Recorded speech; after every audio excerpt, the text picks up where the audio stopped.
Hey everyone, this is Jack speaking. Today we'll be exploring the metaverse as it became quite a boom recently.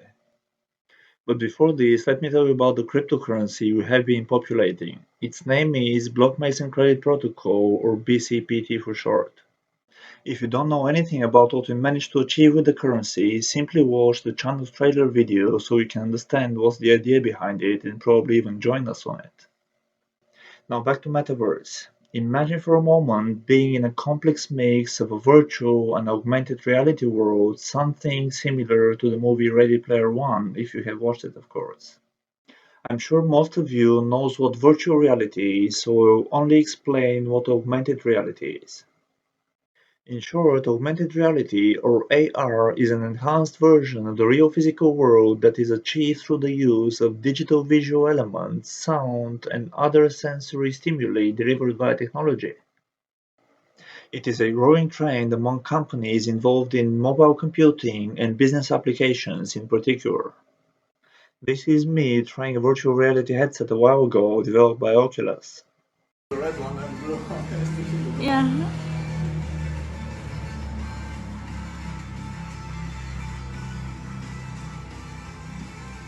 See, wrong one.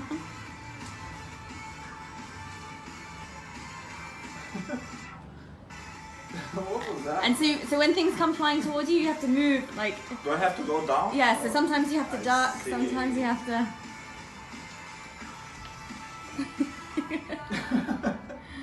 Okay. Oopsie, wrong color.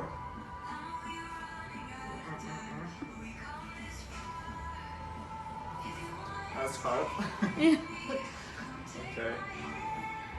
Maybe.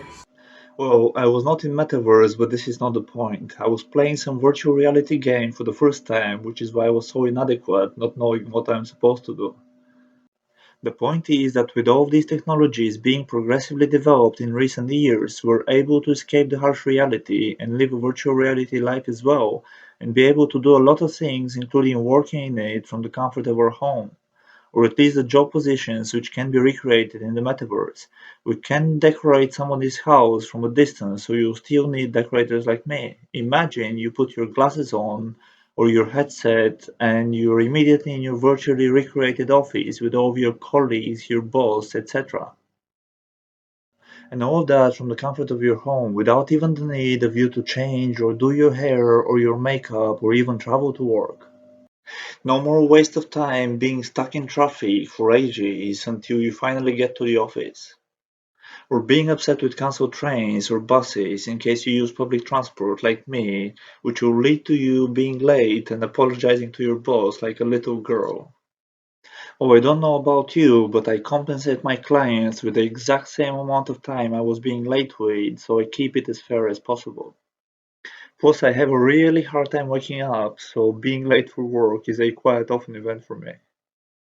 Not long ago, the first Metaverse shops opened doors for their clients as well, so now we are able to explore their products in the virtual world, purchase them, and get them delivered physically to our home. Some big brands have already done so, like Samsung, H&M, and many more. We can also play games, connect with friends and family, and much more. Soon we will also be able to have, let's say, a virtual instructor to guide us through our session and a lot more which is being developed at this very moment. When it comes to really understanding what Metaverse is, bear this in mind. Metaverse is not one platform which is developed by one company or so, no matter how many dishonest companies would claim so on their advertisements. It is many, call it layers if you like, and anyone or any company can create their own which interacts with the rest of the metaverse. Also, your entry to the metaverse doesn't necessarily have to include a headset like the one I showed you from Oculus. For example, I accessed it for the first time on a laptop from a platform called the Sandbox. Sandbox rang a bell to me until that point only from a software which PayPal was providing developers to test their code in a virtual environment as we was testing debit card payments code on it. Well, these two have nothing to deal with each other, they just happen to sort of share a name. The Sandbox has developed a museum for NFTs, but if you don't know what that is, sorry, but you have to Google it because we simply don't have enough time to get into details into non-fungible tokens, which is what NFT stands for. There was other things developed by them, like quests, etc., but overall, to be honest, I was quite disappointed because the development, the graphics, and everything else was developed on such a primitive level that I thought they'll need another century to bring it to a level which will actually grab my attention. There is quite a few popular Metaverse platforms out there which you can test, like Decentraland, Somnium Space, and many more. Please pause this video and hit the like button as it helps me tremendously to build this channel. Also, if you don't have a portfolio but you want to start building such, or you do have a portfolio but you're not happy with your current broker, have a look down in the description. The exchanges you see there are trustworthy and they charge fair fees. Depending on which one of them you decide to go with, they might even give you a welcome bonus. Or you can go with all of them, as I always advise all traders and investors to use at least a few exchanges for an extra layer of safety. So what really is the metaverse? If we think of the internet as something we look at, the metaverse is a version of the internet where we're inside.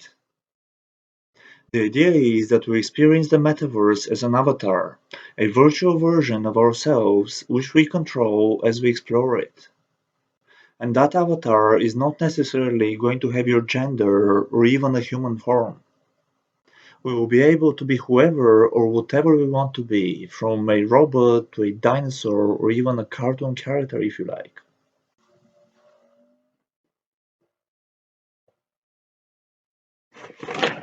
Sorry, sometimes I forget I'm not in the metaverse.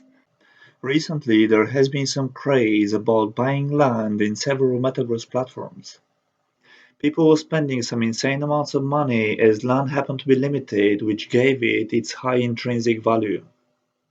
Up until the moment of shooting this scene of the video, the most expensive parcel of virtual land sold in the metaverse stands at $4.3 million.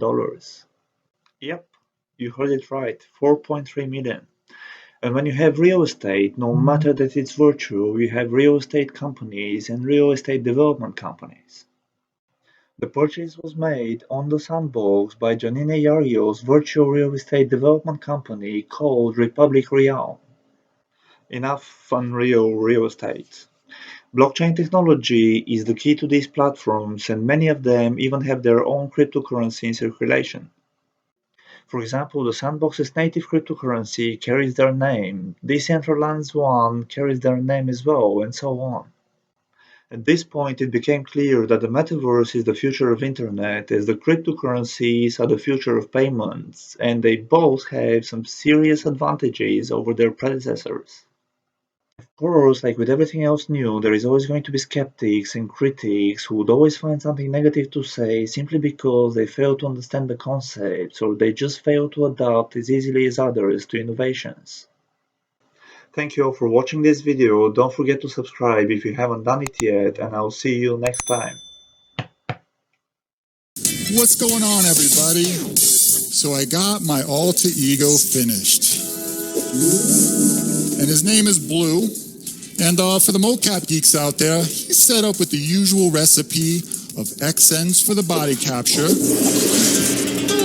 Manus gloves for the hands, AR kit for the face,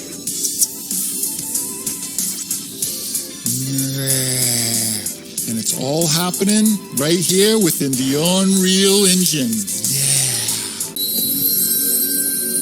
This isn't a metaverse. It's like a little tiny meta bubble. Alexa, what the happened? I literally followed most of the directions. I told you those plans were a waste of a Bitcoin. So stay tuned. The metaverse is about to get a new inhabitant.